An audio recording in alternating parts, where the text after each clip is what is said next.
शुरुआत करेंगे गुरुग्राम से, जहां रोहिंग्या और बांग्लादेशियों पर पैनी नजर बनाई गई है।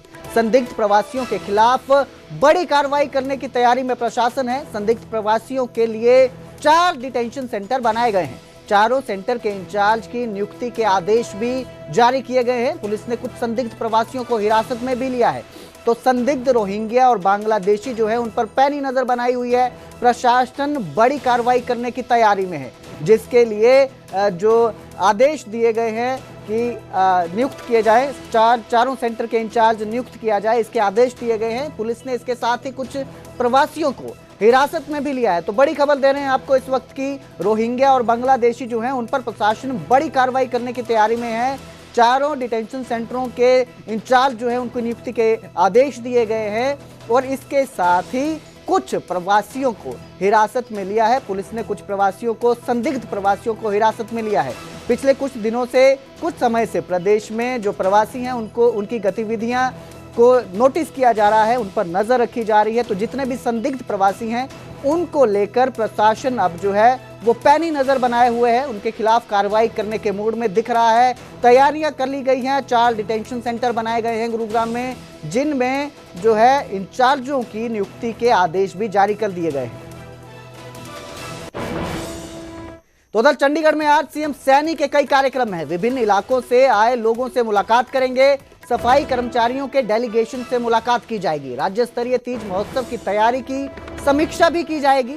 दोपहर 1 बजे मोरनी जाएंगे मुख्यमंत्री नायब सिंह सैनी। 76वें राज्य स्तरीय वन महोत्सव कार्यक्रम में शामिल होंगे। तो आज नायब सिंह सैनी जो मुख्यमंत्री हैं, उनके बहुत सारे कार्यक्रम हैं। चंडीगढ़ में समीक्षा करेंगे, राज्य स्तरीय तीज महोत्सव की तैयारियों की समीक्षा की जाएगी। सफाई कर्मचारियों के डेलीगेशन से मुलाकात करेंगे नायब सिंह सैनी मुख्यमंत्री के। आज बहुत सारे कार्यक्रम चंडीगढ़ में, इसके साथ ही वो मोरनी भी जाएंगे, जहां पर 76वें राज्य स्तरीय वन महोत्सव कार्यक्रम में शामिल होंगे।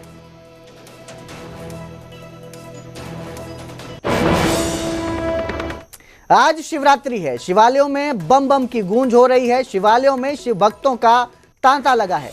दूर दूर से आए कांवड़िए बाबा भोले के जलाभिषेक कर रहे हैं। हरिद्वार से जल लेकर आए हैं कांवड़ियां। कुरुक्षेत्र के ऐतिहासिक श्री दुख भंजन महादेव मंदिर में पहुंचकर भगवान भोलेनाथ के शिवलिंग पर अपना जल चढ़ा रहे हैं। आज के दिन का बड़ा धार्मिक महत्व है। सावन का महीना बड़ा ही पवित्र माना जाता है। शिवरात्रि को लेकर प्रशासन ने पूरी तैयारी की हुई है। वहीं पुख्ता के पुख्ता इंतजाम भी किए गए हैं। तो शिवरात्रि के इस उत्सव पर, इस दिवस पर आज शिवालयों में बम बम भोलेनाथ गूंज रहा है। कांवड़िए दूर दूर से जल लेकर आ रहे हैं, जलाभिषेक कर रहे हैं शिवलिंग का। तो कांवड़िए कुरुक्षेत्र के ऐतिहासिक श्री दुख भंजन महादेव मंदिर में भी पहुंचे हैं, जहां भगवान भोलेनाथ के शिवलिंग पर जल चढ़ाया जा रहा है। आज के दिन का बड़ा धार्मिक महत्व है। शिवरात्रि है, सावन का महीना चल रहा है, जिसे पवित्र माना जाता है। ऐसे में शिवरात्रि को लेकर और सावन महीने में कांवड़ियों को लेकर प्रशासन पूरी तरह से दुरुस्त है। व्यवस्था की गई है, प्रबंध किए गए हैं व्यवस्था के। वहीं सुरक्षा के पुख्ता इंतजाम किए हैं।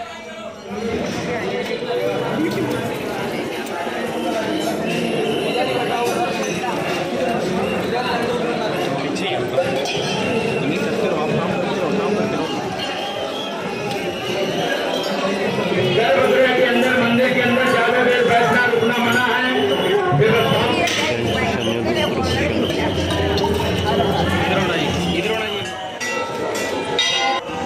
श्रावण मास की शिवरात्रि पर्व है। बड़े उल्लास उमंग के साथ हमारे जो शिव भक्त हैं गंगा जी से, गंगोत्री से, हरिद्वार से जल लाकर जलाभिषेक कर रहे हैं। देवाधिदेव महादेव जी का जो ये बताते हैं कि जिस समय समुद्र का मंथन हुआ उस समय उससे अमृत और विष भी निकला। देवाधिदेव महादेव जी ने सृष्टि को बचाने के लिए विष का पान किया। जैसे पान किया, कंठ में रोका, पूरा कंठ उनका नीला पड़ गया, इसीलिए उनका नीलकंठ महादेव नाम पड़ा। और जब उनको जलन उत्पन्न हुआ, पूरे शरीर में जलन उत्पन्न हुआ, उस समय पूरी पृथ्वी बिल्कुल व्याकुल हो गई और जलने लगी। तो भगवान भोलेनाथ जी के ऊपर जब जलन उत्पन्न हुआ तो सभी देवताओं ने इकट्ठा होकर गंगा जी में गए और घड़ों में जल लाकर उनके ऊपर डाला उस ज्वलन को शांत करने के लिए। वही प्रचलन आज भी हमारे इस धरातल पर चला आ रहा है। शिव भक्त जो भी आज मनोकामना लेकर हरिद्वार से या गंगोत्री से जल लाते हैं, अपने अपने जहाँ पर स्थान पर प्राचीन शिव मंदिर है, वहाँ पर जलाभिषेक करते हैं। भोलेनाथ जी उनकी मनोकामनाएं पूर्ण करते हैं। देवाधिदेव महादेव हैं, बहुत सरल देवता हैं, बड़े जल्दी प्रसन्न होने वाले हैं, वरदान देने वाले हैं। महाकाल का दिन है, महाशिवरात्रि है। सभी भक्तजन अब हरिद्वार से अपने स्थान तक, अपने ग्राम तक शिव देवता को प्रसन्न करने के लिए, पितृ देवताओं को सुख शांति के लिए, घर में सुख शांति के लिए कावड़ का जल लेके आते हैं और महाशिवरात्रि पे शिव जी महाकाल पे जल चढ़ाते हैं। बोल शिव शंकर भोलेनाथ की जय। रोना करनी चाहिए, पहले जल चढ़ाया जाता है, कावड़ का जला के पहले संकल्प किया जाता है, संकल्प के बाद फिर जल चढ़ाया जाता है। उसके बाद घर से दूध, दही, घृत और शहद मिला के और फिर उस पर स्नान कराया जाता है। फिर प्रसाद लेके आते हैं, प्रसाद चढ़ाया जाता है। उसके बाद फल वगैरह फूल माला जो भी है जो लाते हैं वो प्रसाद चढ़ाया जाता है। उसके बाद फिर जल दोबारा जल चढ़ा के और भगवान को मस्तक टेक के फिर करके जाया जाता है। उसके बाद घर पे जाके जल छिड़का जाता है। पितरों की सुख शांति के लिए होता है। श्री शिवाय नमः।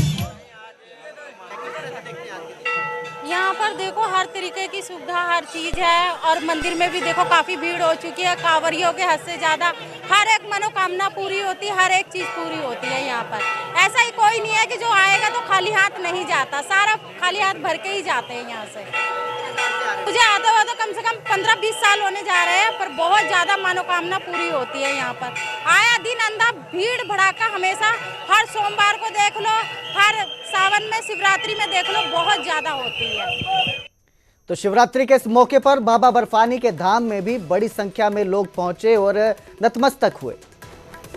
आगे के बाद भोले बाबा का कोई भी मंदिर हो, उससे पहले आपको नंदी महाराज विराजमान नजर आते हैं और बाबा अमरनाथ जी की जो पवित्र गुफा है उससे पहले आप देख सकते हैं यहाँ पर नंदी जी का जो मंदिर है वो है और यहीं पर आकर लोग अपनी जो मनोकामना है वो रखते हैं। आज का दिन बेहद खास है क्योंकि शिवरात्रि का पर्व है। आज के दिन हम अगर जलाभिषेक करते हैं, तप करते हैं, ध्यान करते हैं तो भोले बाबा हमारी बात को सुनते हैं और भोले बाबा को सिर्फ आपने जल चढ़ाना है और उसके बाद आपकी सभी मनोकामनाएं पूरी हो जाएंगी। आप देख सकते हैं आईटीबीपी के जवान, बीएसएफ के जवान, साथ ही साथ तमाम एसएसबी के जवान, सीआरपीएफ के जवान, एनडीआरएफ के जवान और तमाम जम्मू कश्मीर का जो प्रशासन है वो यहाँ पर तैनात रहता है। और ये आप देख सकते हैं पवित्र गुफा है जिसके दर्शन हम आपको करवा रहे हैं। नंदी बाबा यहाँ पर विराजमान है, भोलेनाथ जो है ऊपर विराजमान है, माता पार्वती ऊपर विराजमान है और हमारे तमाम जवान चप्पे चप्पे पर तैनात रहते हैं। यही भोले बाबा की कृपा है और सदैव भोले बाबा की जो कृपा है वो बनी रहनी चाहिए भक्तों पर।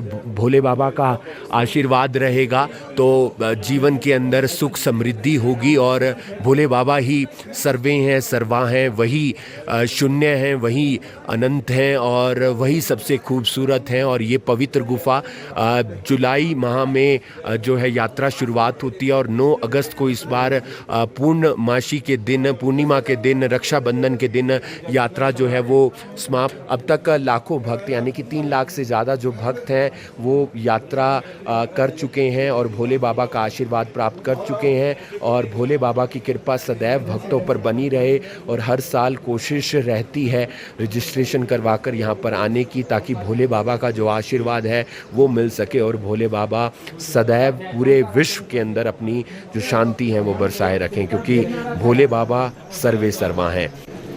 आज शिवरात्रि का पावन पर्व है और बाबा अमरनाथ जी की जो पवित्र गुफा है वहाँ से हम आरती के बाद के सीधे लाइव दर्शन आपको करवा रहे हैं। आप देख सकते हैं आईटीबीपी के जवान, बीएसएफ के जवान और साथ ही साथ तमाम और जो जवान हैं वो यहाँ पर चप्पे चप्पे पर तैनात हैं। आज भोले बाबा का दिन है और अगर आज के दिन हम तप करते हैं, ध्यान करते हैं, जलाभिषेक करते हैं तो हमारी सभी मनोकामनाएं पूरी हो जाती हैं और यहाँ से बाबा की जो अमृत वर्षा है वो लगातार होती रहती है।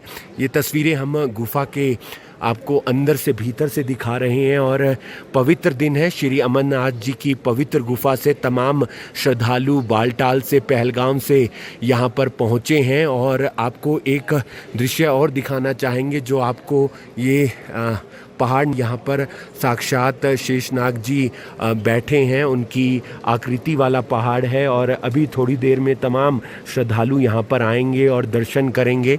आज पावन पर्व है शिवरात्रि का, भोले बाबा का दिन है और तमाम श्रद्धालु यहाँ पर आकर माथा टेकते हुए नज़र आ रहे हैं। हमारे साथ पंडित जी हैं, उनसे अगर बात होगी तो हम जानने का प्रयास करेंगे और कोशिश करेंगे कि उनका क्या कुछ कहना है।